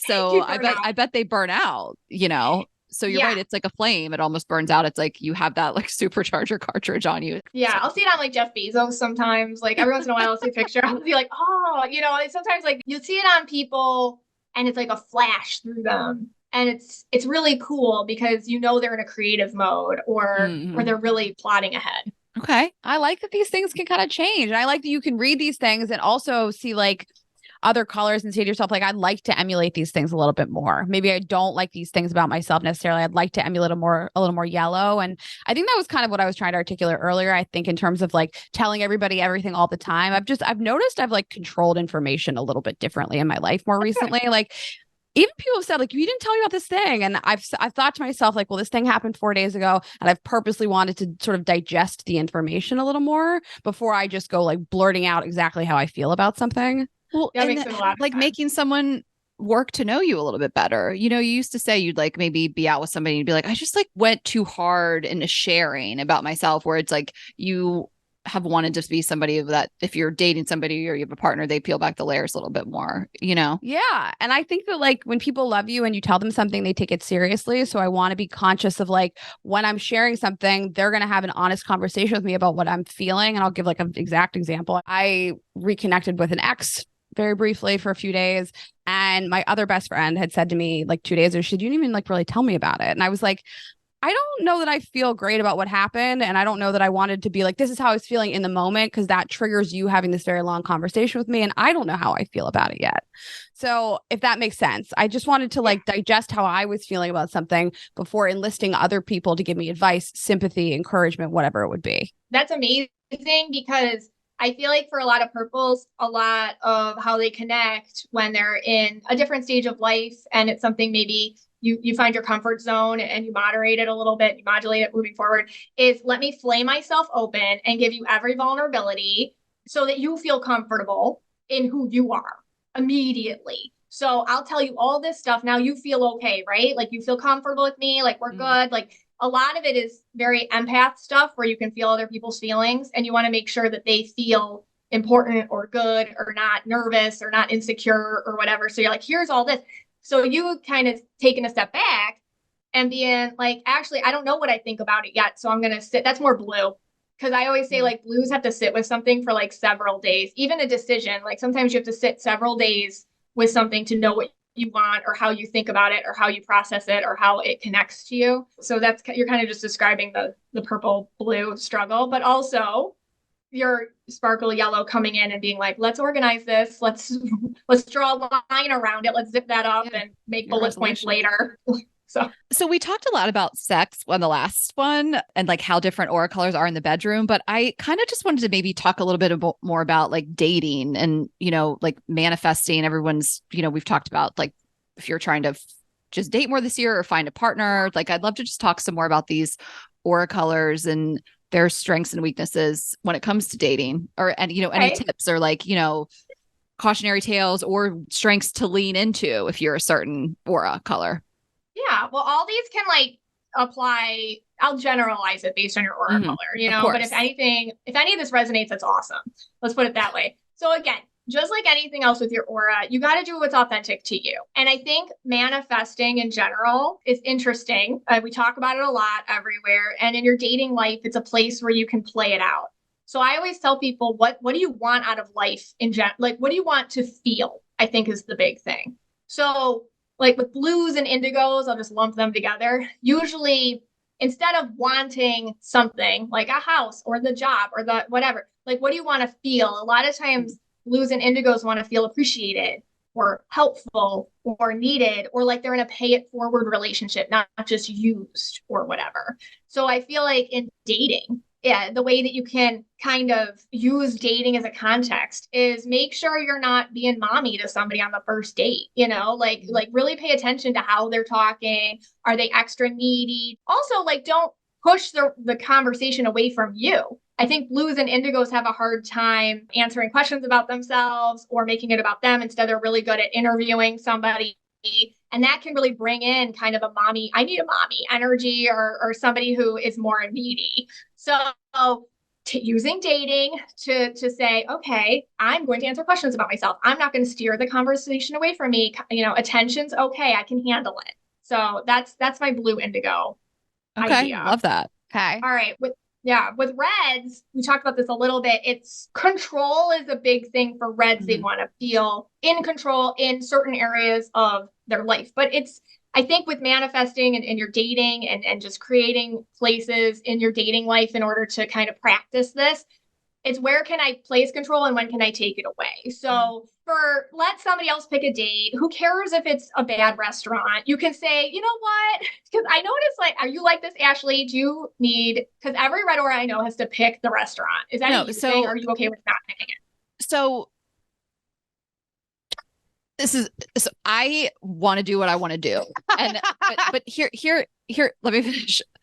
Like when it comes to the vacations, the girls' nights, but also I'm fine when other friends, like our friends, make good plans. And I haven't planned a dinner reservation in a while. All last weekend we hung out with our friends. I didn't plan one place. So it's not that I always have to be, but she's not the friend that I'm afraid to suggest something to. She's not going to make everybody miserable. I like when people plan and I don't have to lift a finger and it's what I want to do. But she does want to do what she wants to do. But my relationship I like to let my boyfriend lead a lot. I love to let him plan. I don't know. I've kind of wanted to like deep dive on this, maybe like on a full episode on this, but you have to show someone that they're contributing to your life and you're not just controlling everything all the time. Like I remember I told a girlfriend so many years ago where she was moving and her now husband had like offered to help and she was like, I don't need help, like I've had movers. And I was like, let him help, he wants to help you, like let him feel needed and wanted and like he has a place in your life. So my boyfriend plans all the time. He planned a restaurant in LA. He just found a place. He wanted to come here. I live here. Neither of us loved it that much, but it was just like a thing he wanted to do. Like, I'm not ever going to be like, I don't want to do that. I mean, if I really don't want to do something, I'll speak up. But I have found, that it really works in a relationship to both parties feel like they are not being controlled by what the other one wants to do all the time. So I feel like you like to do what you want to do. And I think it's very partner specific. Like, I think you've made a decision. Like, I want my partner to feel respected. I want him to feel like he has good ideas. And like, I like to do those things, but he also like comes to the plate. He's like, yeah, I've researched things. I have good style and good taste. And you're like, I trust you to make good decisions. Whereas like other partners that you and I have had in the past, like I can let other people plan, but I know that you're not going to plan something good. I know you're not going to research it. And I don't trust that you're going to make a good decision that I'm going to enjoy. And like, I will like steamroll a person like that. And I think that you could get really irritated with a person like that too. Yeah, exactly that. I mean, we also like the same things. And I think that's really important. We like the same types of like restaurants, vibes, activities, like that really, I think is important in a partnership. It works really well for us. But I really respect him. I love his ideas. I love the stuff he plans. It's not like I have to make him feel good. It's not that, but I really also see the value in that when you see people kind of doing it wrong, when you see someone just steamrolling the other person all the time and not making them think their ideas are valid or their plans are cool or, it's like, that's not going to make someone feel good about themselves and the role they have in the relationship. So I just think it's really important. I really do feel like that's the thing that Reds need to watch out for. It's just making someone just feel like invalidated or just completely unneeded or unwanted. It's like, why am I even in this relationship?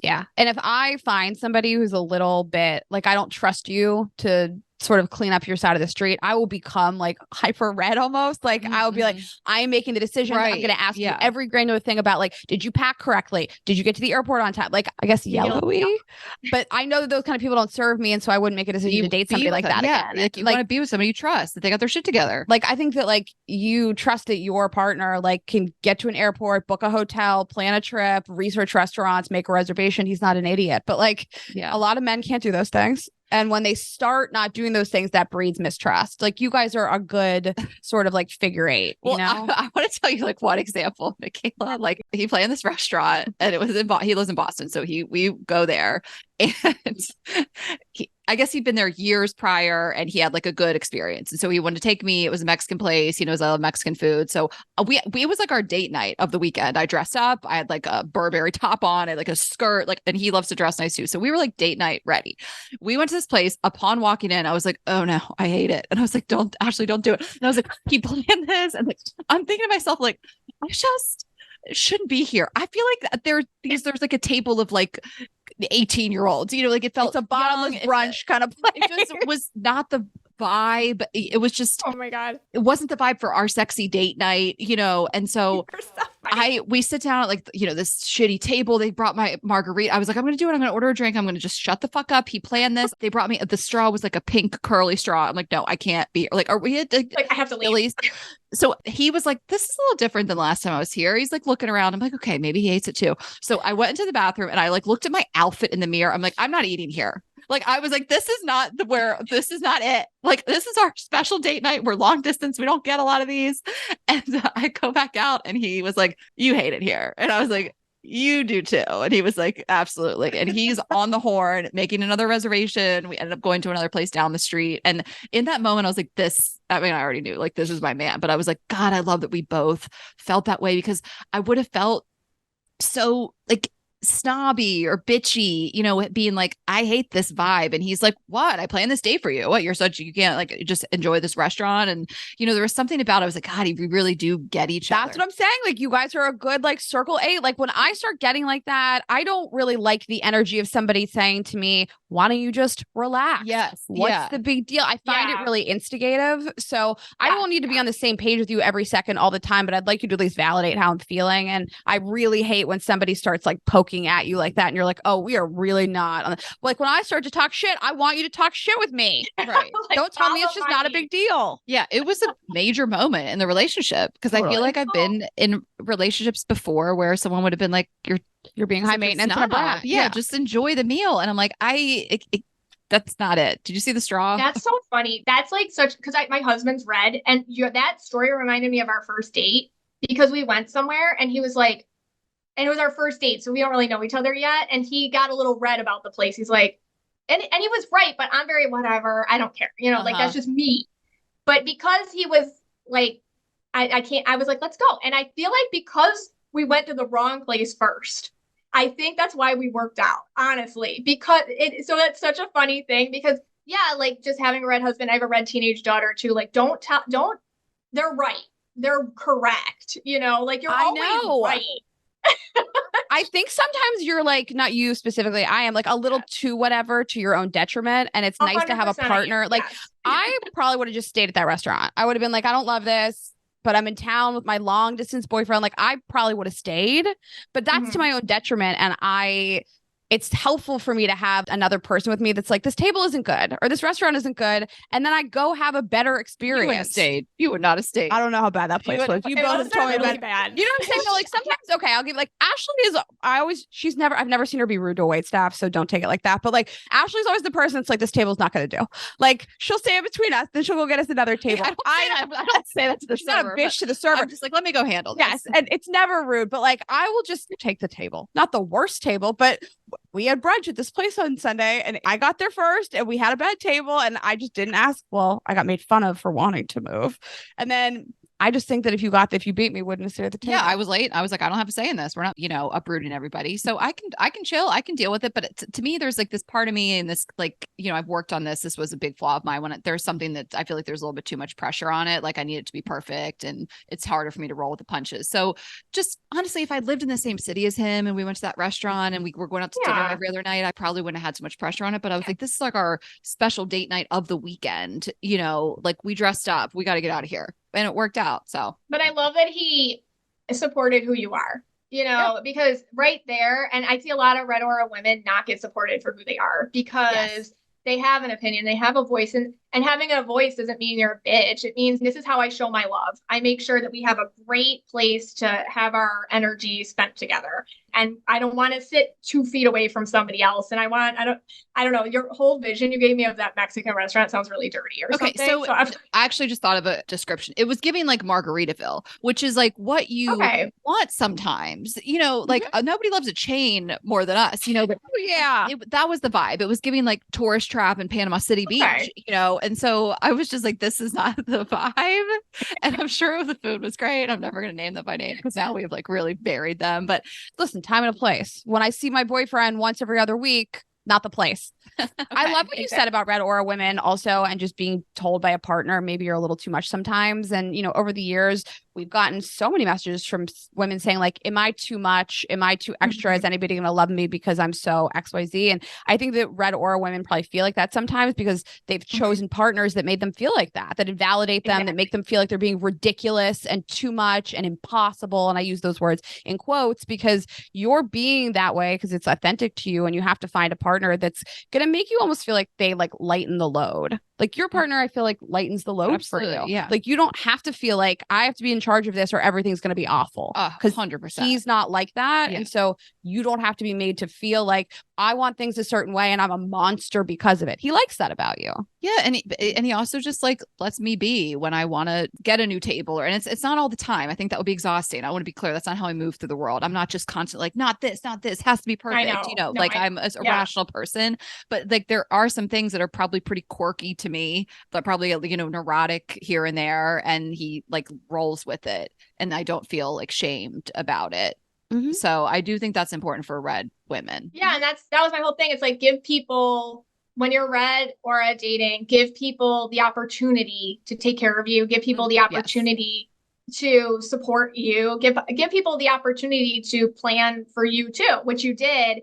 And then you realize like, oh my gosh. And if you see the conversation happening energetically, that's what you do with your boyfriend. So that sounds really, really and sometimes good. It might feel unnatural if you've been on your own for a long time, or if you had a previous partner who you really did have to mother and like, you know, carry, you know, it's your instinct to be like, I got this. I pride myself on my self-sufficiency. Like, I don't need no man, you know, and I think it can feel a little unnatural where you almost have to do the self-talk and the work to let someone be there for you and take care of you and contribute to your life and ask their opinions on things and let them help and let them do some of those things for you. And if you don't want to do that, that's fine. But I think sometimes for those type of women, you actually have to reframe and like shift what might feel natural to you if you've been doing it all on yourself for so long. Yeah. Okay. Do you feel like yellow auras? And I want to talk about yellow auras next, because I feel like they are probably another group of women specifically that are told you're a little much sometimes. And you have to find a specific type of partner. Yeah, yellows, very much like the reds, except they're just a little bit more with the minutia of detailing, versus reds can be more of like the overall scape of things a little bit. So I noticed with yellows, their overall need is to create flow and to keep learning and to be curious. And yeah, they like planning stuff. They actually do enjoy doing that. And their love is in the details of how they do it. So I guess like with dating, a big thing is leave room for somebody to surprise you. So you can get, as a yellow, really into micromanaging or trying to interview a date or try to make everybody non-negotiables are a little bit. So I always tell yellow auras, like, take a step back and leave room for them to surprise you. And it feels good to you, great. If it doesn't feel good to you, obviously no, but leave that little surprise space. Yeah, that's what I tell yellows.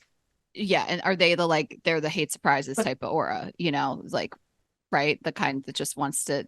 They don't like surprises either. They're a little future focused. Sometimes like with yellows, details are very symbolic to them. So when they see their date or something, they're like, oh, I don't like those buttons. And like, it's not them being superficial. They just already know what that means. Like, you know, they like, I already know who you are, you know, because of the shirt you're wearing. And it's not them being, it's just they're good like that. Like they understand immediately what the details, what the minutia means for the bigger picture. So yellows can get a little stuck sometimes because somebody will know how to fool you. And you don't want to be fooled by somebody who already knows how to get past the stuff on the list. You got to, I guess my point is you got to leave room for your intuition to kick in and not just stick to the details. A piece of advice that I've been saying a lot recently is just don't get in your own way. I could see I say like neuroses with love, you know, in the same way that I have that in terms of like, don't let your thoughts run away with you and write these people off because of the type of shirt they're wearing, because you might not be right, you know, like just kind of just not get in your own way when it comes to that kind of stuff. I mean, it definitely depends. Like I always get on yellows because, you know, now in the world of online dating or texting before you meet or something, if somebody's using the wrong your or something, that's going to get really into like, oh, no, I can't unsee that. Now you're the guy that doesn't know how to spell, you know, and it's not them being superficial at all. It's just, okay, yeah, you're right. And you probably are right, by the way. That's the other thing. But let's just leave just a little room in case something else is happening. And yeah, don't get in your own way. That's sure. They're the kind of people that kind of bring a list to a date and they want you to check the boxes. Well, are they the kind that are like, I didn't plan it this way? Like, are they very like, wait a minute, this isn't exactly the way that I planned it, the person, the type, the trajectory. Like I can see that. 401k. It's like it's all the things that make you who you are in a good way can also be your downfall sometimes when it comes to dating for all of us. Yeah, that's why they usually do well with other independent partners. Like, so they'll usually do well with green auras or other yellow auras, or the opposite, like just very laid back people. They'll do well with people who are just like, whatever, you know, and please plan my life. But that can be really hard for yellows because they get stuck in doing everything. So I always see yellows doing a lot better with like greens or other yellows, because green auras are very methodical and meticulous as well. So kind of getting with another partner who's like you can help you feel not taken advantage of and not overwhelmed or drained by them. Okay. Yeah. So green. So is that kind of Yeah, greens are good. Greens are like they're very much a visionary green auras. So my thing with greens is they like to feel challenged and they like to feel creative. So bringing that into your dating life. So if you're a green aura, I say bring somebody who you feel connected to something you're really passionate about. Because with green auras, I feel like it's hard for them to fake it. So and that's a good thing that it's hard for them to fake it because they're 100% them. So greens can be really like they can be major foodies or they can love beer gardens and they like to taste or they like to hike or they like to whatever it is, like do your passion thing with your person and let them see you in that context. And I feel like it's just here I am, can you roll with it or can't you? So that's what I tell green auras to do, to just create in the context of dating and let them see who you are. yeah, like And show your weirdness up top. show it. Just show them, take them to the Comic-Con. Sometimes there's different types of greens. There's like green aura, I call them like gamer greens. Those are your nerdy greens in a good way. Then there's like CEO greens. Those are the ones that are very like business, money, that kind of thing. Then there's like your science greens, and those ones are very into science. They work in some field in that way. And because greens usually once they start talking shop, wow, you're really smart. Like they're really focused and smart when they're talking. So you might as well be in a space where you're talking shop if you're green, and then you see that whoever you're with is like, cool, I like this. You not stop talking or I don't or shut you down.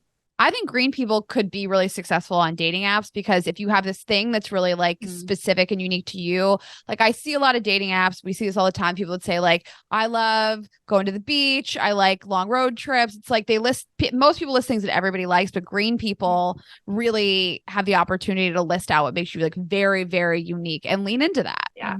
Like I like bird watching. I like, like what is something super specific? Yeah. And then people can really connect to it. They're right.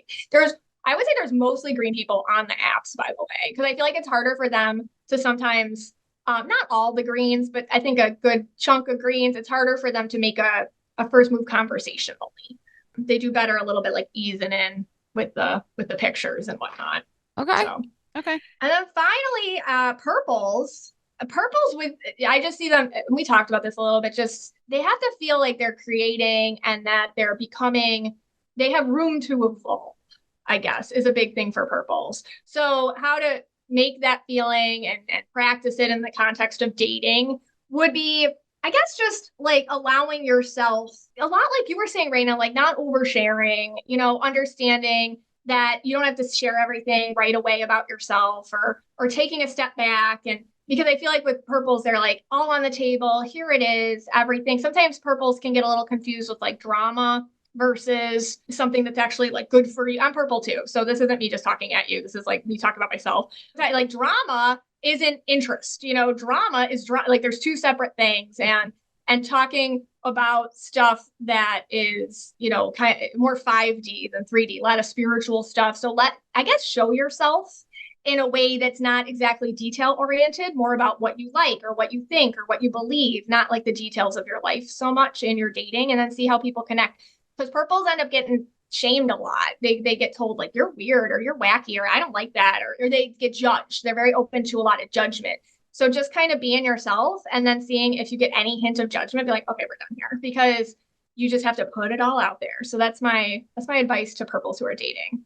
Yeah, I'm reading some notes you said ahead of time for purples. Try not to share everything right away. And I have struggled with that my whole life with everybody. And I do think that that's why people think that I'm warm and I'm easy to get to know. And there's a lot of really great things about being that kind of person. Like I'm not hard to know. And I think people feel really instantly comfortable with me all the time. But I don't think that everybody deserves that. So just taking a moment to say, like, is this person worth the time? Are they worth giving this information to? I've had to really exercise that over the years, just taking a minute before you share everything. Yeah, it's such a good thing to remind people. But I think for me too, and just knowing other purples, not everybody deserves all your information. And it's not something that you owe to anyone. And I think sometimes purples can feel like, oh, am I being cold if I don't share that story? Or am I being cold if I don't share everything? And you're not. You're just being like everyone else is, actually. So it's just kind of, it's weird. But then once you're really close with purples, then I feel like purples know everything about each other. Yeah. Absolutely. different. But I do feel like, when I go to a party, especially, like, I feel the need to, like, really get people to like me and chat a lot and ask a lot of questions and share a lot about myself. And I have to, like, take a moment and be like, is this authentic? I don't need to sell it so hard, Yeah. Well, you're friendly. I mean, I always say like, and I like that about myself. Yeah, you're friendly. Yeah. I like it mostly, but just, and sometimes I've been like, I didn't need to say that stuff. So it's just controlling it a little bit. And then, like you said, once you get to know the person, everything's on the table. Everything. Who cares? But you have that for your small group of people that don't care. And I like just the juxtaposition with the reds, just because again, I know so many reds in my own life. I feel like red auras have a different kind of gut read on people. Like it's a friendliness and a respect for everyone. 100%. Like I respect you. Everyone deserves respect. And there's no guilt with the not sharing right away. Whereas I think the more double empath, like the purple blues, it's like, oh my gosh, I have to tell you everything. It's a subtle thing. And don't feel bad about yourself. I don't want people to feel bad about themselves if they do tend to be like oversharing or too many compliments to somebody or too many this or too many that. It's like in the past, maybe that was a survival technique that you needed. Maybe that got you by. Maybe that helped you. Maybe you had to do that as a kid. Maybe you had to do that at other times in your life because it was a tool for you. And maybe now, because you don't want to do that anymore, you're like, hey, wait a second, I feel safe enough. I don't have to do that anymore. I don't have to give that away to be accepted anymore. And so it's something like pat myself on the back because it got me to where I am today. And now I can take that armor off. I don't have to do that. So Totally. Yeah. I love the way you said it. And I agree. And I think that, some people are just trying to sell themselves a little bit harder because maybe they don't feel as likable. But I think that those things are really charming and disarming and wonderful to be like that. And maybe if you feel like you're too much of that, just pump the brakes a little bit. Cause I think there is something to be said about like letting people get to know you a little bit slowly. Making them work for it. Yeah. Like people have to do with me. I don't make anybody work for it. Ashley makes people work for it. I love that.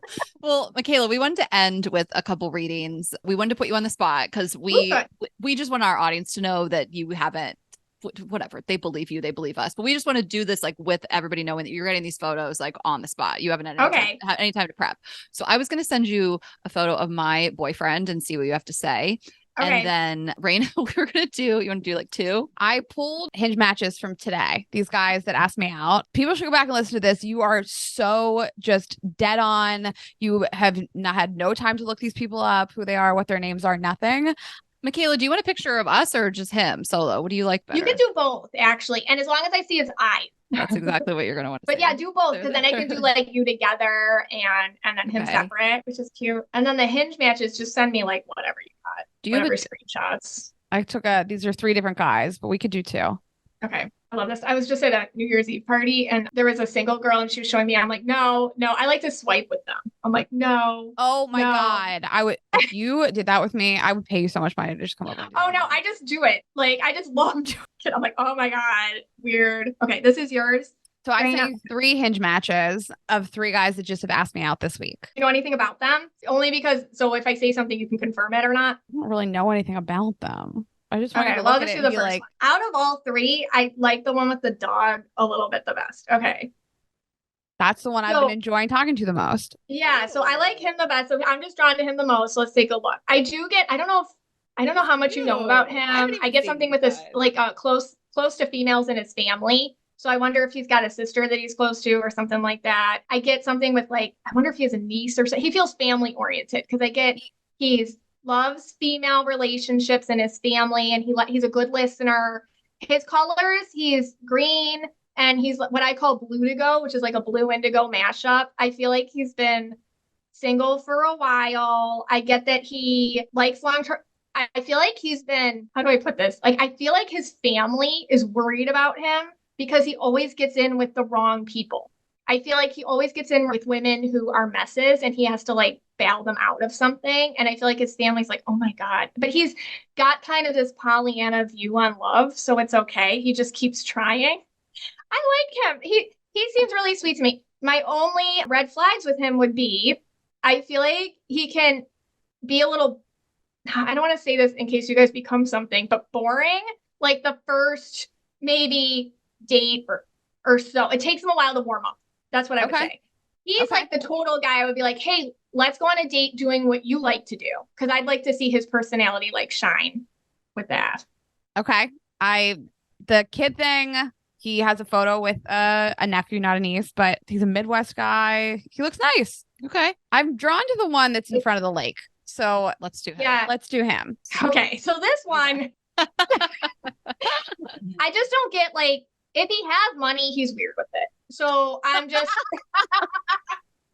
if he has it, you won't see it very much. If he has it at all, I just get with him, he's got kind of a weirdness with money. So I can get this. He looks like he probably was a yellow blue kid, but now he's a green blue guy. But it's so washed out that I do feel that this poor guy. I mean, I just get with him, he isn't as generous as you might need him to be. Not that you need somebody to be generous. It's just that he feels kind of stingy or something. So here's something interesting. Every single photo of his is on a trip. Amsterdam, looks like the south of France. This is Portugal. Yeah. This is Egypt. Okay. And this looks like Florence. Every single photo is him on a trip, which I respect because he does want to communicate to you, like, I travel and I have money, which is funny because it's like catfishing. Well, you have to go out with him, Rayna, and see what happens when the bill comes. Like, I cannot live if you don't do this. After hearing that Michaela's initial reaction was he's weird about money. It's something with money. It's like he's weird with it. And it is weird that he wants to show it's like the frontiness of it a little bit. Yes. It's weird that every photo that I can immediately call out that these are in Europe. Yeah. All of them. And he feels like he's got a chip on his shoulder about dating in general. And I mean, the people that go on with chips on their shoulder, they just want you to pay for the mistakes that maybe exes have made or whatever. So I don't know if he's gotten over his past slights. It's almost like he's got a self-fulfilling prophecy of going on here that he's going to meet a gold digger or something like that. I don't know. He's like, he's got some sort of issue. There's some issue with money. So I'd love to know how that pans out. Okay. Well, I would love to be a gold digger. I would love to be one. Okay. Well, you got to go out with both these guys now. Well, it's like when you're totally not, but somebody has this idea that you are. Yeah, and like, and you feel that from them and you just want to, like, ew, and then at the end of the time together, you end up proving to them that you're as crazy as they thought you were or whatever, just because you're reacting. And I hate that. Right. So your wonderful boyfriend is possibly one of my favorite combinations. He actually makes me want to cry because I get really emotional about this. I'm gonna cry already because I'm getting emotional. I feel like you guys have this soulmate connection. Oh my God. And it's like when you meet him, it's like home. And he's green indigo, which is my absolute favorite combination that there is. Because I feel like he does something for work where he's healing the world somehow with his smart people vision because he's green, but he's indigo, so he wants to, like, make differences or something. And I get with him that he's so humble and he's so intelligent and I'm getting chills, and he's so humble about it. Like he's one of those people, I don't mean to, if I didn't know he was your boyfriend, I would say this about him. He's like one of these people that you meet them and they don't know how beautiful they are, if that makes sense. Like, you're like, oh my God, like, you're so good. And in a world of such superficiality, all right, so all that, he feels like he does feel very close to family. I feel like it's very important. He does feel especially loved and maybe even a little golden at home in terms of, and he's the baby. I don't know if he's the baby or just the boy thing or something, but they're okay. Maybe both. They're just very much like, and they want what's best for him and whatnot. He really loves, I feel like I'm looking at the picture of you two together. I feel like the fact that you're so smart makes him feel comfortable and safe, and that he trusts you. That's like a big deal to him because he feels like he is a vulnerable person. So when he connects, he has to know that somebody's not going to take advantage of that. And you just do give that to people. You're very loyal. And so he just feels really safe with you. And I feel like he feels funny because he feels very flexible about things in terms of, I know you said you're long distance, but he feels like he's very flexible. And it feels like things that I don't want to put you out or not. He's like, it's fine, like that. Like, he feels like he's unbothered, care. so easy. Yeah.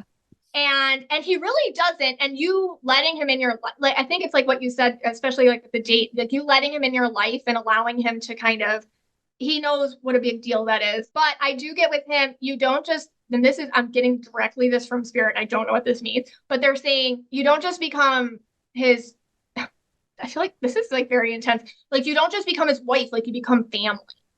And so I just get that there's like, does that make sense? Like in some people, when they marry you, it's like, no, this is it. For better or for worse means something even deeper. So for him, it's just he's in it. I just get he's in it. Oh my God. He's got emotional. He's got amazing empathic vibrations. Yeah. He's just very, very but he's not like messy, and he doesn't, he's not like energetically irresponsible. He's not. Yeah. He saves it for the right people, but he feels like really like he can, he's, when he speaks, he feels, that's the green thing. He feels like when he talks shop, it's like, whoa, like it's really interesting. So Ashley, I'm so happy for you. Thank you so much. I mean, that was really spot on. I mean, I don't know that he feels like he's healing the world in his career, but I think he does help people. I think he probably does I feel like people even say that all the time about him, that he's really articulate and well-spoken, but all the other stuff is so true. His family is so important to him, and it's so important to him that he's ingrained in my family, which I think it goes back to this, like, if you were to get married, you just become more of like family. Like that made complete sense. So everything you said a lot more, but every word of it felt really true. He's just really special. Rayna and I are just like, everybody loves him. We got it. Like people meet him once and they're like, where is he? When's he coming back? Like our friends, boyfriends all love him, and my family and everybody that meets him. And he's just a really like one of a kind person. And I'm so happy all you of found that. him and he found you. Thanks. You just feel very meant to be. It's beautiful. Aww, I love it. Thank you. I was trying to figure it out. What is aura? Because there's a part of me that thought yellow because he is really organized, but then like the green indigo, that's interesting. Yeah, that's a great combo. It's like, I often say green indigos are always looking, I don't know if this will make sense, but they look above and below at the same time. So it's kind of like you see how everything's working up here, like a chess game or eagle eye view, that's the green, but you also are in the thick of it too. So emotionally what everything feels like from the bottom or from the ground view. And just the ability to take those very separate things and put them together make green indigo people just visionaries for the world, and usually entrepreneurial eventually. And usually they have like really good ideas for integrating systems and how people work together so that it's people plus mission and in some sort of system where our 3D world and it. So I mean, they're usually doing something in business for the state of the world in some way to flow with more efficiency and compassion and confidence and communication, that kind of stuff. So that was really special. Thank you. Oh, good. Oh, okay. Well, this was wonderful, Michaela. It was just everything we hoped it would be. Obviously, this is your life's work, but you just speak on this. It's just like immediate, the way you're able to describe these aura colors and just talk about them so eloquently in terms of their dating and their flaws and their weaknesses, and you don't offend anybody. It's really great. So I hope this resonates with everybody. Yeah. And we want people to buy your book and take the quiz. And it's just, we'll follow your Instagram. It's all amazing. I appreciate you guys so much. Well, I want people to know if you were right or not. I feel like you're always right. Michaela, the way you had me now you have to go on a date with travel picture guy and let us know how that went. There has to be something weird about money. Nobody has 100% pictures of travel. It's something weird. It's something there. Weird. The dog guy seemed okay. I would try that for sure. That guy's from Pittsburgh. I can just tell he's great. Pittsburgh. Down to earth. Yeah. All right. Well, thank you for everything. Can you tell people where to find you, what your Instagram is and your website, and they should shop the book and everything?